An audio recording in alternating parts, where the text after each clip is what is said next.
Hey guys, welcome back to my channel Science Class with सिमरन। तो आज हम इस वीडियो में बात करेंगे 3 सेपरेशन टेक्निक्स की, distillation, fractional distillation and crystallization. Okay, तो वीडियो स्टार्ट करते हैं। तो हम वीडियो को स्टार्ट करते हैं क्वेश्चन से।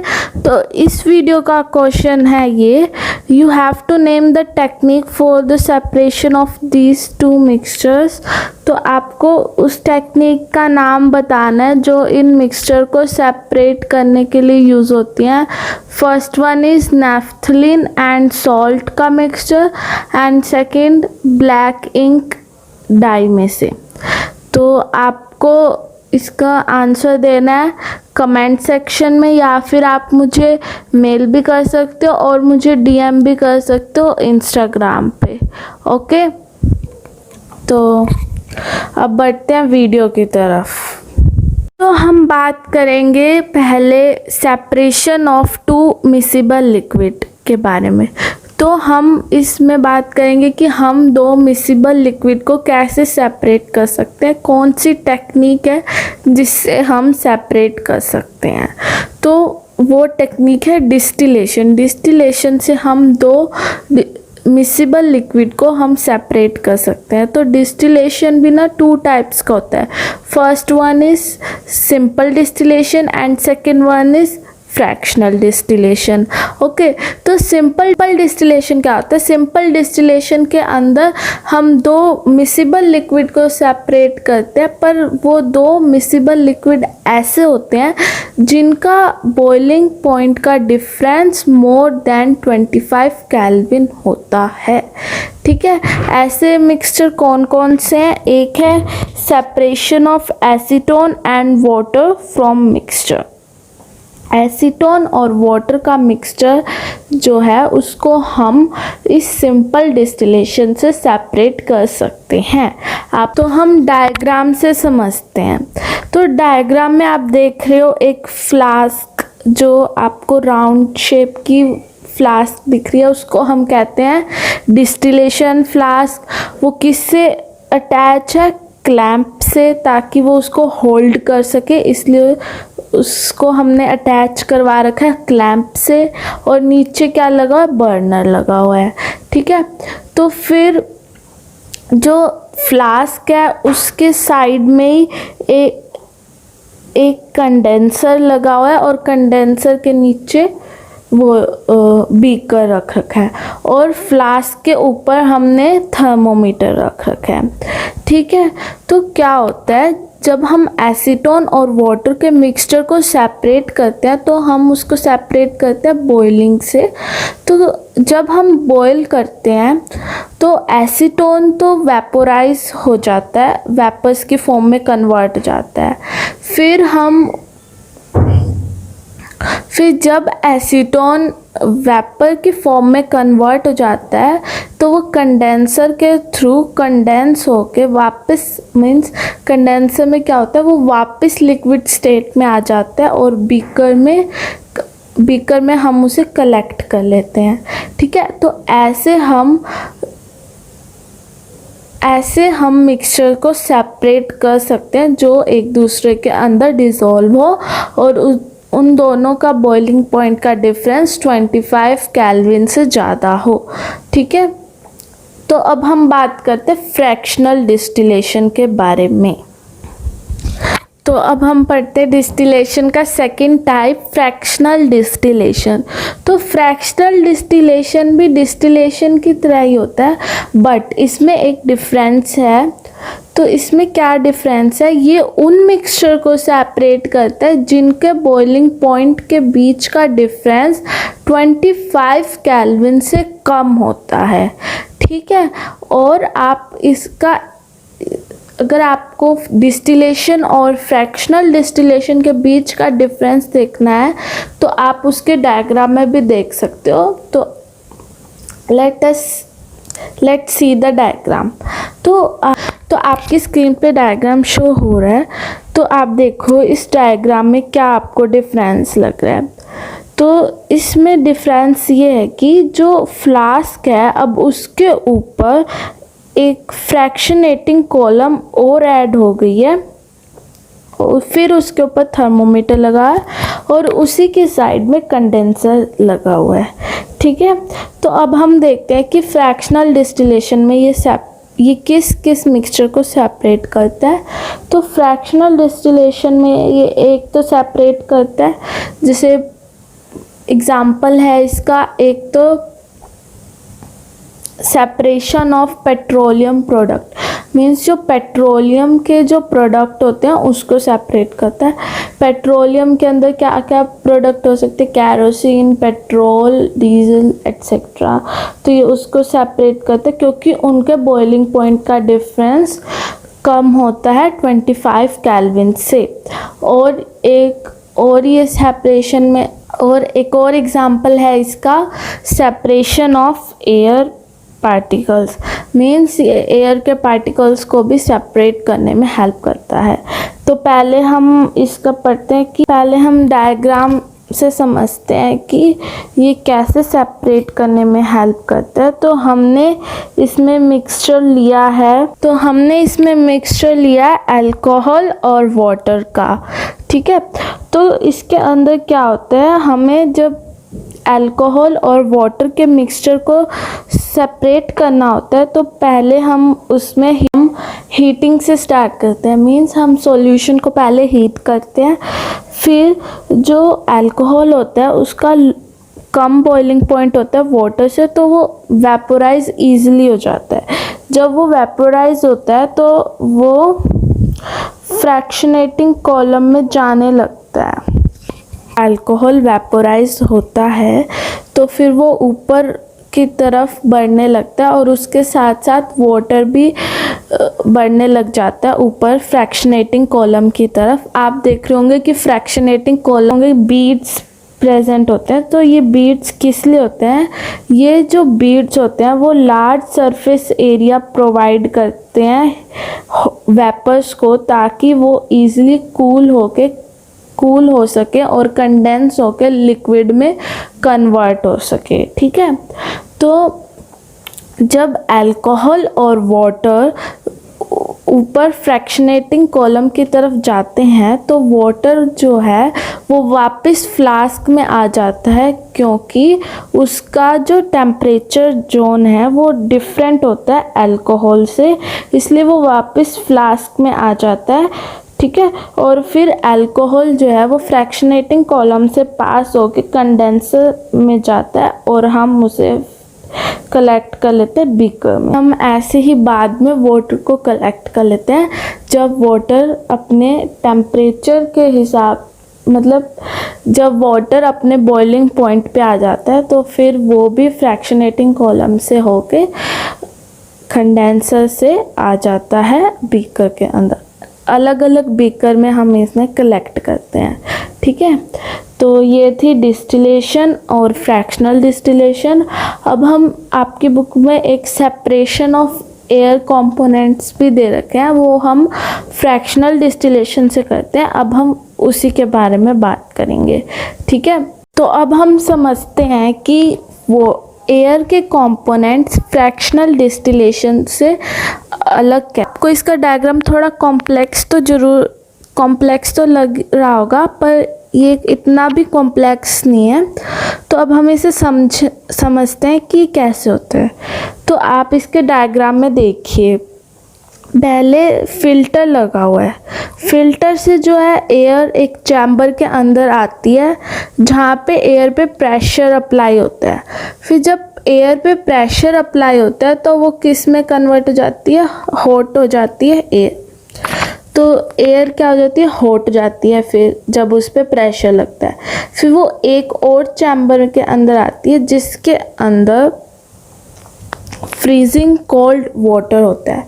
तो उससे क्या होता है हॉट एयर जो है वो कोल्ड कंप्रेस्ड एयर में कन्वर्ट हो जाती है और जो वाटर होता है वो ऊपर के चैम्बर से आउट हो जाता है। ठीक है, तो फिर कोल्ड कंडेंस्ड एयर एक एक और चैम्बर में जाती है जिसको हम कहते हैं सेपरेटर। तो वहाँ से जब कोल्ड कंडेंस्ड एयर अंदर आती है तो उस सेपरेटर में वो उस सेपरेटर में से जो CO2 होती है वो ड्राई आइस के फॉर्म में सेपरेट हो जाती है। फिर वो लिक्विड एयर आगे एक एक्सपेंशन जेट से होके फ्रैक्शनल डिस्टिलेशन कॉलम में जाती है जिसके अंदर नाइट्रोजन और आर्गन सेपरेट आउट हो जाते हैं।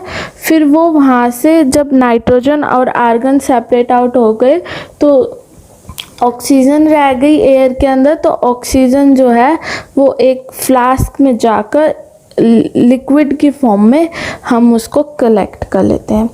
तो ऐसे होता है एयर के कंपोनेंट्स का सेपरेशन फ्रैक्शनल डिस्टिलेशन से।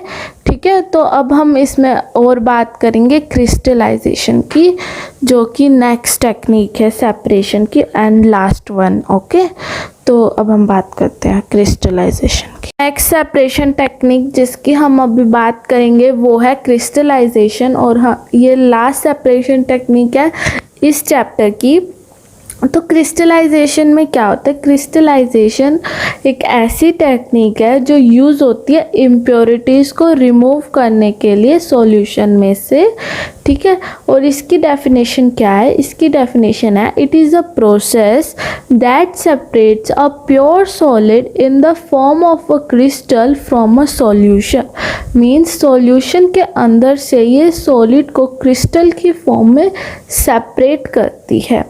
ठीक है, तो जो क्रिस्टलाइजेशन होती है वो इवेपोरेशन से ज़्यादा अच्छी टेक्निक मानी जाती है। क्यों? क्योंकि जो इवेपोरेशन के अंदर जो सॉलिड होता है कई बार डिकम्पोज हो जाता है, जैसे शुगर या फिर सॉल्ट हीट देने से वो डिकम्पोज हो जाता है। इसलिए क्रिस्टलाइजेशन को बेटर टेक्निक कहते हैं इवेपोरेशन से। ओके, और उसके अंदर कुछ इम्प्योरिटीज़ बाद में भी रह जाती हैं इवेपोरेशन के बाद में भी, इसलिए हम क्रिस्टलाइजेशन को बेटर कहते हैं इवेपोरेशन से। ओके, और क्रिस्टलाइजेशन की एप्लीकेशंस क्या हैं? क्रिस्टलाइजेशन यूज़ होता है प्योरिफिकेशन ऑफ सॉल्ट में, जो हम सी वाटर से कलेक्ट करते हैं उसकी प्योरिफिकेशन में ये हेल्प करती है टेक्निक। और separation of crystal of alum from impure sample से प्योर एलम निकालने में भी ये हेल्प करती है। तो ये थी क्रिस्टलाइजेशन। तो एक और टॉपिक दे रखा है आपकी बुक में वाटर प्योरिफिकेशन सिस्टम का। तो वाटर कैसे प्योरीफाई होता है वाटर वर्क्स के अंदर, इसमें हम वो पढ़ेंगे। ठीक है, तो इसके 4 प्रोसेस होते हैं। First is sedimentation process, second is loading process, third is filtration process and fourth one is chlorination process. Okay, जो फर्स्ट प्रोसेस होता है उसके अंदर क्या होता है? जब रिजर्वियर के अंदर वाटर स्टोर होता है उसे हम वहाँ से सेडिमेंटेशन टैंक में पंप करते हैं। तो जब वो सेडिमेंटेशन टैंक में अंदर आता है तो उसके अंदर बहुत सारे हैवी सॉलिड के पार्टिकल्स प्रेजेंट होते हैं, जिसमें जो थोड़ी बहुत जो इम्प्योरिटीज़ वाटर की सेटल डाउन हो जाती है वहीं पे। ठीक है, ये होता है सेडिमेंटेशन प्रोसेस। फिर सेकंड प्रोसेस होता है लोडिंग प्रोसेस। लोडिंग प्रोसेस के अंदर क्या होता है? उसके अंदर हम एलम ऐड कर देते हैं, जिसकी वजह से जो भी इम्प्योरिटीज़ और वाटर के अंदर होती है जैसे क्ले जैसी, वो सेटल डाउन हो जाती है। ठीक है, फिर वाटर को हम भेजते हैं फिल्ट्रेशन टैंक में। उसके अंदर 3 लेयर्स होते हैं। के अंदर 3 लेयर्स के अंदर वाटर फिल्टर होता है। पहले वाटर होता है, फिर सैंड, फाइन सैंड पार्टिकल्स वगैरह वो सेपरेट हो जाते हैं, ठीक है।